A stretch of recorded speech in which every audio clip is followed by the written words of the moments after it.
Welcome students. Today our topic is Herdmania for BSc Part 3. Herdmania में सबसे पहले हम क्लासिफिकेशन देखेंगे। फाइलम कॉर्डेटा, नोटोकॉर्ड पाई जाती है। किसी भी एक स्टेज में डेवलपमेंट के समय नर्व कॉर्ड पाई जाती है। एक रेनिएटा ग्रुप है जिसमें नोटोकॉर्ड वर्टिब्रल कॉलम से रिप्लेस हो जाती है।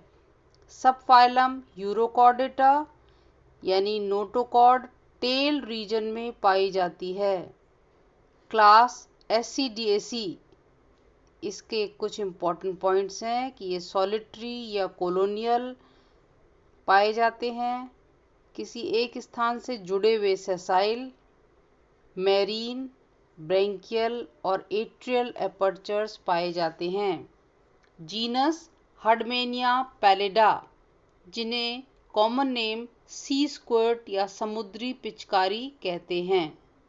हैबिट एंड हैबिटेट, ये अकेले समुद्री जीव हैं।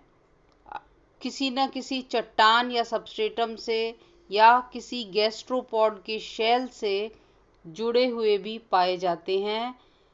अधिकतर इंडिया में कोस्टल रीजन्स में पाए जाते हैं, छिछले जल में पाए जाते हैं।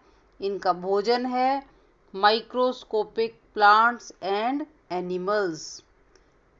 एक्सटर्नल फीचर्स, जैसा कि आप देख रहे हैं कि ये छोटे थैली नुमा आकृति के जीव हैं, बहुत गुदगुदे हैं।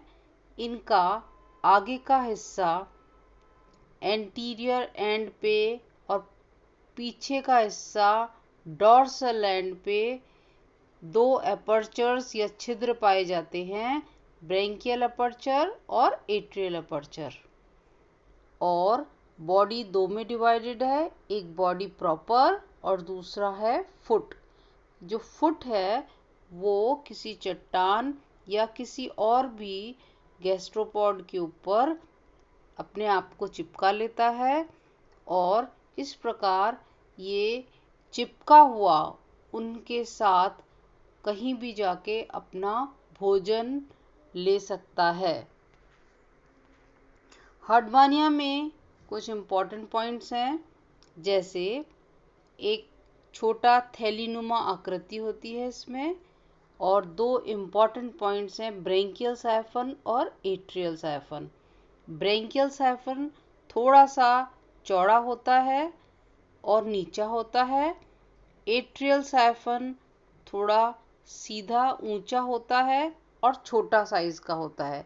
इस प्रकार पानी ब्रैंकियल साइफन से घुसता है और एट्रियल साइफन से निकलता है, क्योंकि पानी के द्वारा ही इसके सारे मुख्य काम जैसे रेस्पिरेशन, एक्सक्रीशन, रिप्रोडक्शन आदि होते हैं। ये कभी कभी अपने जो एट्रियल और ब्रैंकियल साइफन हैं, इनके छिद्रों को एकदम थोड़ी देर रोक के और अपने शरीर को पिचकाता है और जोर से उन छिद्रों से पानी को फेंक देता है। इसीलिए इसको सी स्क्वर्ट या समुद्री पिचकारी कहते हैं। इससे दो फायदे हैं। एक तो अगर कोई बड़े बड़े पार्टिकल्स इसके माउथ पे आ जाते हैं वो हट जाते हैं। दूसरा, ये अपने दुश्मनों से अपनी रक्षा कर लेता है। इसकी सिमेट्री भी कुछ अलग प्रकार की है कि ब्रैंकियल एपर्चर आगे की तरफ होता है एंटीरियर साइड में, और जो पोस्टीरियर पार्ट है वो डायगोनली बिल्कुल अपोजिट साइड में होता है। और एट्रियल एपर्चर भी आगे की तरफ आ जाता है और वेंट्रल साइड बिल्कुल डायगोनली अपोजिट होता है। बॉडी के ऊपर कवरिंग होती है जिसे टेस्ट बोलते हैं। ये लेदर लाइक कवरिंग होती है। ये बहुत टफ होता है और अपारदर्शी होता है। इसमें कैल्शियम के स्पिक्यूल्स पाए जाते हैं, फाइब्रिल्स होते हैं और वैस्कुलर एम्पुले। इसकी जो एनाटमी है इसको देखने के लिए हमें टेस्ट को हटाना होता है, क्योंकि इसकी बॉडी थैलीनुमा आकृति में सिर्फ एपर्चर्स से जुड़ी होती है, बाकी टेस्ट में लटकती हुई दिखाई देती है। यानी कि टेस्ट को अगर देखें तो ये बहुत इम्पोर्टेंट पार्ट है इसका। इसके टेस्ट को अगर सेक्शन काट के देखते हैं तो हमें निम्न चीज़ें दिखाई देती हैं: terminal knob, test vessels, microscleres, megascleres, test cells और टेस्ट का एक ग्राउंड सब्सटेंस या मैट्रिक्स। इसके टेस्ट में हम कुछ इम्पॉर्टेंट चीज़ें और देखते हैं, जैसे कि स्पिक्यूल्स और सेल्स। स्पिक्यूल्स इसकी रक्षा करने के लिए होते हैं, क्योंकि कोई शत्रु इसके पास आएगा तो वो स्पिक्यूल्स के अंदर छोटे छोटे स्पाइंस पाए जाते हैं, जिससे इनकी रक्षा होती है। तो जो स्पिक्यूल्स हैं वो दो प्रकार के हैं, मेगा एंड माइक्रो। मेगा में पिपेट शेप्ड होते हैं और स्पिंडल शेप्ड होते हैं, और माइक्रोस्क्लेरीज बिल्कुल छोटे छोटे कीलनुमा आकृति जो दिखाई दे रही हैं, नॉब लाइक स्ट्रक्चर्स। इसी प्रकार इसके टेस्ट में बहुत सारे सेल्स पाए जाते हैं जो समय समय पर विशेष कार्य करते हैं, जैसे large eosinophil cells, amoeboid cells, small eosinophil cell, vacuolated cells, granular cells, nerve cells, nucleus पाया जाता है नर्व सेल में, और ग्रेन्युलर साइटोप्लाज्म भी नर्व सेल में पाया जाता है। इसकी एनाटॉमी को अगर पढ़ना हो तो हमें इसके टेस्ट की कवरिंग को हटाना आवश्यक है, क्योंकि इसका लेफ्ट और राइट दोनों साइड अलग अलग है। अलग क्यों है?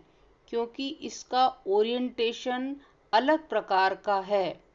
इसका एंटीरियर और डॉर्सल साइड ये ब्रैंकियोल और एट्रियल एपर्चर्स से दिखाई देता है, जबकि इसका जो अपोजिट पार्ट है वो पोस्टीरियर और वेंट्रल एंड होता है।